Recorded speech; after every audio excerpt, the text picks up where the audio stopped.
दोस्तों नमस्कार जोहार। आइए चलते हैं झारखंड की ताजा खबरों की ओर, लेकिन उससे पहले अगर आपने अभी तक इस चैनल को सब्सक्राइब नहीं किया तो कर लें, जिससे कि आपको झारखंड की ताजा खबर रोजाना मिलती रहे।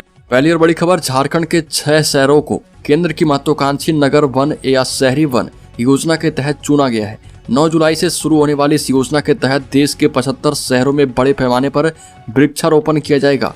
एक वन अधिकारी ने इस बारे में जानकारी देते हुए बताया कि झारखंड के 6 शहर जहां परियोजनाएं शुरू की जा रही है, इनमें रांची, बोकारो, धनबाद, हजारीबाग, जमशेदपुर और गिरिडीह शामिल है। कैंपा झारखंड के अतिरिक्त प्रधान मुख्य वन संरक्षक राजीव कुमार ने बताया कि झारखंड के 6 शहर नगर वन योजना के तहत चुने गए देश के 75 शहरों में शामिल हैं। इस योजना की शुरुआत केंद्र के द्वारा 9 जुलाई से की जाएगी। इस योजना को औपचारिक वृक्षारोपण के साथ शुरू किया जाएगा। अगली खबर, 10वीं पास के लिए बड़ी खुशखबरी, रेलवे में निकली 1659 पोस्ट पर भर्ती। युवाओं के पास रेलवे में नौकरी का शानदार मौका आया है। उत्तर मध्य रेलवे RRC की तरफ से अप्रेंटिस के पदों पर वैकेंसी निकाली गई। इस वैकेंसी के तहत अप्रेंटिस के 1659 पदों पर भर्तियां की जाएगी। अप्रेंटिस के पद पर आवेदन करने के लिए कैंडिडेट को किसी भी मान्यता प्राप्त बोर्ड से न्यूनतम 50% अंकों के साथ कक्षा 10वीं एवं 12वीं पास किया होना अनिवार्य है। इसके अलावा कैंडिडेट ने NCVT एवं NCVT के द्वारा मान्यता प्राप्त प्रासंगिक ट्रेड में ITI पास की हो। अगली खबर, एंटी हेट स्पीच कानून बनाने की तैयारी में सरकार। केंद्र सरकार ने 5 साल के लंबे परामर्श के बाद सोशल मीडिया पर नफरती कंटेंट रोकने के लिए एंटी हेट स्पीच कानून बनाने की तैयारी शुरू कर दी है। हेट स्पीच को लेकर सुप्रीम कोर्ट के निर्देश, अन्य देशों के कानूनों और अभिव्यक्ति की आज़ादी के तमाम पहलुओं को ध्यान में रखते हुए कानून का ड्राफ्ट तैयार किया जा रहा। आजकल सोशल मीडिया पर किसी भी जाति या किसी भी समुदाय के बारे में बेहद आपत्तिजनक शब्द बिना चेहरा दिखाए लिख दिया जाता है, जो कि अब सरकार इसे रोकने के लिए तैयारी कर चुकी है। अगली खबर, राज्य में रांची समेत राज्य के लगभग सभी स्थानों पर अगले 3 से 4 दिनों तक अच्छी बारिश होने की संभावना है। मौसम विभाग के अनुसार मानसून का वक्त चल रहा, ऐसे में नमी के कारण एक निम्न दबाव का क्षेत्र बना हुआ है, जिसके कारण कई इलाकों में अच्छी बारिश होने की संभावना है। इसे देखते हुए मौसम विभाग ने येलो अलर्ट जारी किया है। वहीं कुछ स्थानों पर विभाग ने वज्रपात की चेतावनी जारी की है। दिन में बादल छाए रहने से तापमान में कमी देखने को मिलेगी। झारखंड में 7 जुलाई तक मेघ गर्जन के साथ वर्षा की संभावना है। रांची मौसम विभाग के निदेशक अभिषेक आनंद ने मौसम बुलेटिन जारी कर बताया कि 4 और 5 जुलाई तक राज्य में अधिकतम तापमान में कोई बदलाव होने की संभावना नहीं है। अगली खबर, गुमला के रास्ते पश्चिमी सिंहभूम के सारंडा आ रहे 3 नक्सली किए गए गिरफ्तार। गुमला के रास्ते सारंडा क्षेत्र में आ रहे 3 नक्सलियों को पुलिस ने गिरफ्तार कर लिया। पश्चिमी सिंहभूम SP को गुप्त सूचना मिली थी कि प्रतिबंधित नक्सली संगठन के 3 नक्सली सारंडा की ओर आ रहे। सूचना मिलते ही CRPF और जिला पुलिस बल का एक संयुक्त टीम गठित किया गया, लेकिन चेकिंग के दौरान एक बाइक पर 3 लोगों को आते देखा गया। पुलिस के रोकने पर जांच पड़ताल में तीनों के पास नक्सली किताब समेत संगठन का पत्र मिला। अगली खबर, झारखंड में अब वन क्षेत्रों के लिए बनेगा फॉरेस्ट लैंड हेल्थ कार्ड। मिट्टी की गुणवत्ता को बेहतर बनाकर हरियाली बढ़ाने की कोशिश की जाएगी। केंद्र सरकार ने किसानों की उपज बढ़ाने के उद्देश्य से कुछ वर्ष सॉइल हेल्थ कार्ड बनाने की योजना की शुरुआत की थी, लेकिन एग्रीकल्चरल के बाद जो वन क्षेत्र की भूमि बच गई, उस जमीन की जाँच के लिए अब फॉरेस्ट हेल्थ कार्ड बनाने का काम शुरू किया गया है। रांची स्थित वन उत्पादकता संस्थान ने इस दिशा में कार्य प्रारंभ कर दिए हैं। रांची स्थित वन उत्पादकता संस्थान की ओर से फॉरेस्ट लैंड के हेल्थ कार्ड बनाने की योजना शुरुआत की गई। संस्थान के chief technical officer Shambhunath Mishra का मानना है कि फॉरेस्ट लैंड हेल्थ कार्ड के माध्यम से मिट्टी की गुणवत्ता को बेहतर बनाने की कोशिश की जाएगी। अगली खबर, झारखंड में खुलेंगे 2000 नए आंगनबाड़ी केंद्र। झारखंड में 2000 नए आंगनबाड़ी केंद्र खुल पाएंगे। राज्य सरकार की मांग पर केंद्र सरकार ने झारखंड से इसके लिए प्रस्ताव मांगा है। वहीं पोषण सखियां जिन्हें काम से हटा दिया गया, उनके समायोजन पर भी केंद्र सरकार विचार करेगी। महिला एवं बाल विकास मंत्रालय की जोनल बैठक में मंत्रालय के केंद्रीय राज्य मंत्री डॉक्टर मुंजपरा महेंद्र भाई ने इसका आश्वासन दिया। बैठक की शुरुआत में झारखंड की महिला एवं बाल विकास मंत्री जोबा मांझी ने राज्य में सुदूरवर्ती इलाकों में 2000 मिनी आंगनबाड़ी केंद्र खोलने की मांग रखी है। यह केंद्र के सहयोग से ही संभव है। जिन जिलों में कल्याण कार्यालय नहीं है, वहां इसे खोला जाए और सभी बाल विकास पदाधिकारी और जिला समाज कल्याण पदाधिकारी के लिए वाहन और सुपरवाइज को एक स्कूटी उपलब्ध भी करवाई जाएगी। आपको बता दें कि झारखंड में जो पोषण सखियां हटाई गई है, उन्हें भी इसमें समायोजन कर लिया जाएगा, यानी कि जोड़ लिया जाएगा। अगली खबर, झारखंड की राजधानी रांची की रहने वाली रिया तिर्की 3 जुलाई को फेमिना मिस इंडिया के ग्रैंड फिनाले में झारखंड का प्रतिनिधित्व कर रही है। आदिवासी समुदाय से आने वाली रिया तिर्की ने अपनी प्रतिभा से झारखंड का मान सम्मान बढ़ाया। उन्हें आज हर कोई शुभकामनाएं और प्यार भेज रहा। खुद झारखंड के मुख्यमंत्री हेमंत सोरेन ने ट्वीट कर उन्हें बधाई दी। हेमंत सोरेन ने लिखा कि यह गौरवशाली क्षण है झारखंड के लिए। रिया तिर्की को झारखंड की ओर से बहुत बहुत शुभकामनाएं। अगली खबर लोहरदगा वासियों के लिए बड़ी खबर। लोहरदगा में राजधानी एक्सप्रेस ट्रेन रुकेगी, प्लेटफॉर्म की लंबाई भी बढ़ेगी। रांची राजधानी नई दिल्ली राजधानी एक्सप्रेस के लोहरदगा स्टेशन पर ठहराव की कवायद शुरू हो गई है। रांची रेल मंडल इस दिशा में तैयारी शुरू कर दी है। प्लेटफॉर्म की लंबाई पर विशेष ध्यान रखा जा रहा। वर्तमान में लोहरदगा स्टेशन पर सिर्फ 16 कोच वाली ट्रेनों के ठहराव की व्यवस्था है, जिससे यात्रियों को उतरने में परेशानी नहीं होती है। जबकि राजधानी एक्सप्रेस ट्रेन में कुल 22 कोच हैं, इसलिए प्लेटफॉर्म की लंबाई बढ़ाकर इसके अनुरूप करने की कोशिश जारी है। जल्द ही प्लेटफॉर्म की लंबाई बढ़ा दी जाएगी। अगली खबर, सीएम हेमंत सोरेन के खिलाफ मोर्चा खोलने वाले विधायक लोबिन हेम्ब्रम के बेटे के खिलाफ फर्जी वंशावली पर नौकरी लेने का केस दर्ज किया गया। बोरियो विधायक लोबिन हेम्ब्रम के बेटे अजय हेम्ब्रम ने फर्जी वंशावली पर ईसीएल से नौकरी हासिल की थी। इसकी जांच के बाद जिला प्रशासन के निर्देश पर ललमटिया थाना में अजय हेम्ब्रम के खिलाफ फर्जीवाड़ा और धोखाधड़ी का केस दर्ज किया गया है। महागामा अनुमंडल के कार्यपालक दंडाधिकारी मोहम्मद एजाज अहमद के प्रतिवेदन के आधार पर 28 जून को ही ललमटिया थाने में मामला दर्ज करवाया गया था।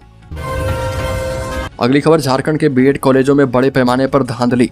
जांच के लिए पहली बार यूनिवर्सिटी इंस्पेक्टर नियुक्त किए गए। राज्यपाल ने उठाया सख्त कदम। राजभवन विभिन्न विश्वविद्यालयों के अंगीभूत कॉलेजों की जांच कर रहा। इनमें बीएड कॉलेज बेहद प्रमुख हैं। राज्यपाल रमेश बैस के आदेश पर यह जांच चल रही। जांच टीम में राजभवन के उप पदाधिकारी के अलावा संबंधित विश्वविद्यालय के भी एक पदाधिकारी शामिल होंगे। दरअसल राज्यपाल को अंगीभूत कॉलेजों एवं बीएड कॉलेजों में कई अनियमितता की शिकायत विभिन्न ज्ञापनों के माध्यम से मिली। राज्यपाल ने इसे गंभीरता से लेते हुए नवनियुक्त यूनिवर्सिटी इंस्पेक्टर नरेश जैन को कॉलेज की जांच की जिम्मेदारी सौंपी है। अगली खबर, हर जिले के आदर्श विद्यालय में गेम्स के इंतजाम, शूटिंग रेंज बनेंगे। धनबाद में 3 को स्कूल ऑफ एक्सीलेंस का दर्जा। जिले में 3 सरकारी स्कूलों को स्कूल ऑफ एक्सीलेंस का दर्जा दिया गया है, जिन्हें सीबीएसई से मान्यता दिलाने की प्रक्रिया जारी है। इसके साथ ही हर पंचायत में एक स्कूल को आदर्श विद्यालय के रूप में भी विकसित किया जाना है। शिक्षा सचिव राजेश शर्मा ने कहा कि हर जिले में एक आदर्श विद्यालय में शूटिंग रेंज बनाया जाएगा। सभी स्कूल ऑफ एक्सीलेंस एवं आदर्श विद्यालयों में इंडोर एवं आउटडोर गेम्स होंगे। उनमें हर कक्षा के छात्र छात्राओं के लिए वार्षिक खेल कूद का आयोजन भी किया जाएगा। सचिव ने कहा कि झारखंड के हर जिलों में इन स्कूलों में पढ़ने वाले कक्षा 1 से 8 तक के हर बच्चे का health and activity record school स्तर पर रिपोर्ट करना जरूरी होगा। हर स्कूल में प्रतिदिन 40 से 50 मिनट की खेल एवं शारीरिक गतिविधियां की जाएगी। अगली खबर, झारखंड के पूर्व राज्यपाल और एनडीए की ओर से बनाई गई राष्ट्रपति झारखंड पहुंची है। विशेष विमान से रांची पहुंची है। एयरपोर्ट पर प्रदेश भाजपा अध्यक्ष सहित पार्टी के वरिष्ठ पदाधिकारी ने उनका स्वागत किया। एयरपोर्ट से द्रौपदी मुर्मू का काफिला बीएनआर चाणक्य गया, जहां एनडीए सांसद एवं विधायकों के साथ बैठक हुई। एनडीए सांसद और विधायकों से राष्ट्रपति चुनाव में वोट देने की अपील की गई। बैठक में भाजपा के प्रदेश अध्यक्ष एवं सांसद दीपक प्रकाश, नेता विधायक दल एवं पूर्व मुख्यमंत्री बाबूलाल मरांडी भी शामिल थे। आपको बता दें कि हेमंत सोरेन से भी द्रौपदी मुर्मू मिल सकती है। अगली खबर, झारखंड में 15 अगस्त तक बहाल होगी पुरानी पेंशन योजना। सीएम हेमंत सोरेन का ऐलान। झारखंड में विभिन्न सरकारी विभागों में कार्यरत सरकारी कर्मियों को पुरानी पेंशन स्कीम का लाभ मिलेगा। 15 अगस्त 2022 तक झारखंड के सरकारी कर्मचारियों के लिए पुरानी पेंशन योजना बहाल करवाई जाएगी। मुख्यमंत्री ने कहा कि वैश्विक महामारी काल से उबरने के बाद अब राज्य सरकार विकास कार्यों को गति देने में लगी है। मुख्यमंत्री हेमंत सोरेन ने कहा कि झारखंड प्रदेश, जहां की भौगोलिक संरचना कई मायनों में काफी अलग है, यहाँ लोग पहाड़, पर्वत, जंगल सहित अनेक दुर्गम जगहों पर निवास करते हैं। उन तक सरकार की योजनाओं और संदेशों को सरकारी कर्मी और अधिकारी के माध्यम से पहुंचाया जाएगा। सरकार और कर्मियों के आपसी समन्वय से राज्य के विकास की श्रेणी में अग्रणी राज्यों की पंक्ति में खड़ा किया जाएगा। अगली खबर, झारखंड में कोरोना को लेकर बहुत बड़ी तैयारी। राज्य के रिम्स में 2 दिन बाद शुरू हो जाएगी जीनोम सीक्वेंसिंग मशीन। पहले जांच के लिए भेजा जाता था ओडिशा। आपको बता दें कि क्यूबिट फ्लोरोमीटर मशीन अमेरिका से रिम्स पहुंच गई है। अब 2 दिन के बाद रिम्स में जीनोम सीक्वेंसिंग की जांच शुरू हो जाएगी। सीक्वेंसिंग की जांच से वायरस और बैक्टीरिया के नए वेरिएंट की जानकारी राज्य में ही हो जाएगी। इससे डॉक्टर समय रहते इससे बचाव का उपाय ढूंढ पाएंगे और सरकार उसके हिसाब से निर्देश भी जारी कर पाएगी। इससे पहले कोरोना के बढ़ते संक्रमण और स्वास्थ्य मंत्रालय के निर्देश पर स्वास्थ्य विभाग ने जीनोम सीक्वेंसिंग की जांच भुवनेश्वर के आईएलएस लैब से कराने का निर्देश दिया था। संक्रमितों के सैंपल को संग्रहित करने की प्रक्रिया भी अब शुरू हो गई है। अगली खबर, झारखंड सरकारी स्कूलों में नया शैक्षणिक सत्र शुरू किया गया। इस बार 11 माह का योगा सत्र। राज्य के सरकारी स्कूलों में नए शैक्षणिक सत्र की पढ़ाई शुरू हो गई है। नया सत्र 1 जुलाई से शुरू होना था, लेकिन 1 जुलाई को रथ यात्रा को लेकर अवकाश होने के कारण पढ़ाई शुरू नहीं हो पाई। राज्य सरकार ने कोरोना को लेकर स्कूलों के लंबे समय तक बंद रहने के कारण पिछले शैक्षणिक सत्र की अवधि 3 माह के लिए बढ़ा दी थी। सरकारी स्कूलों में कक्षा 1 से 7 के बच्चों की वार्षिक परीक्षा 6 से 15 जून तक हुई थी और स्कूल स्तर पर बच्चों की उत्तर पुस्तिकाओं की जांच होने के बाद स्कूलों में बच्चों को रिपोर्ट कार्ड देकर नए सत्र की शुरुआत कर दी गई है। अगली खबर, जैक बोर्ड ने पारा शिक्षकों के लिए आकलन परीक्षा लेने की तैयारी शुरू कर दी है। झारखंड एकेडमिक काउंसिल ने पारा शिक्षक यानी सहायक अध्यापक की आकलन परीक्षा लेने की तैयारी शुरू कर दी है। इसको लेकर जैक ने झारखंड शिक्षा परियोजना से पारा शिक्षकों के प्रमाण पत्र के सत्यापन की जानकारी मांगी है, जिन पर पारा शिक्षकों के प्रमाण पत्र सत्यापन की प्रक्रिया पूरी हो चुकी है। और आपको बता दें कि परीक्षा को लेकर जैक मॉडल प्रश्न पत्र जारी करेगा।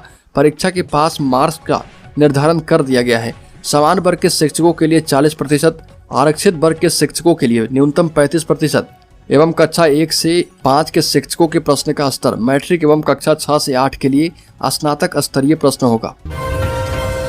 अगली खबर, पिछले दिनों झारखंड के शिक्षा मंत्री के द्वारा 86,000 पदों पर फास्ट ट्रैक बहाली को लेकर जो योजना बहाल की गई थी, उसे लेकर प्रक्रिया शुरू कर दी गई है। झारखंड में आने वाले दिनों में टीचर के पदों पर बम्पर भर्ती होने वाली है। ऐसे में सरकारी नौकरी करने के लिए तैयारी कर रहे उम्मीदवारों के लिए एक सुनहरा मौका है।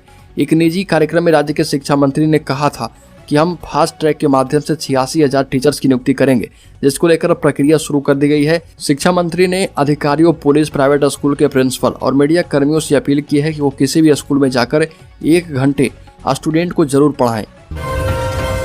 अगली खबर, चाकुलिया के कुचियासानी में झारखंड खतियानी संघर्ष समिति की सभा आयोजित की गई। 1932 का खतियान लागू करना समय की मांग बताई गई। आपको बता दें कि चाकुलिया प्रखंड में जयराम महतो उपस्थित थे। जयराम महतो ने कहा कि यहाँ की जिसकी भी सरकार बनी है वह सिर्फ मूल वासियों का हक और अधिकार बेचने का काम किया है और कहा कि आज फिर एक आंदोलन की जरूरत है। आंदोलन अपनी रक्षा और सम्मान के लिए जरूरी है। यहाँ के लोग गंदी राजनीति के कारण अपना हक और अधिकार पाने से वंचित हो रहे। झारखंड राज्य की तकदीर बदली है, परंतु तस्वीर वही है। आज भी एक हूल आंदोलन की जरूरत है, जिससे कि आदिवासी